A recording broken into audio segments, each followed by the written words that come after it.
तो कहा फिर शहजादे को अंदर क्यों नहीं भेजा?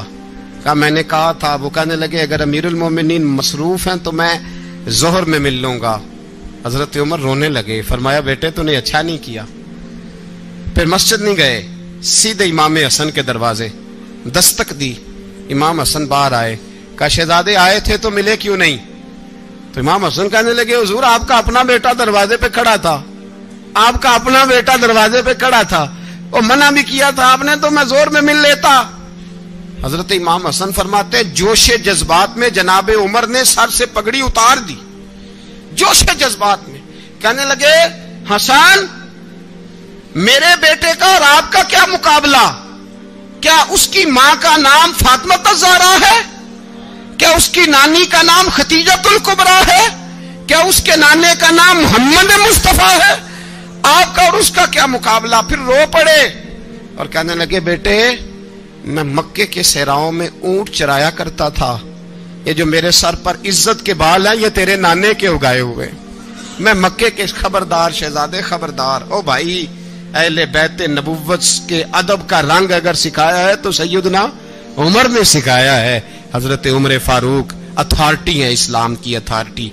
यकम मुहर्रम हजरत उमर की शहादत है। यहूदी बोल उठा, काफिर बोल उठा। अगर 6इस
तरह की उम्र करके गया।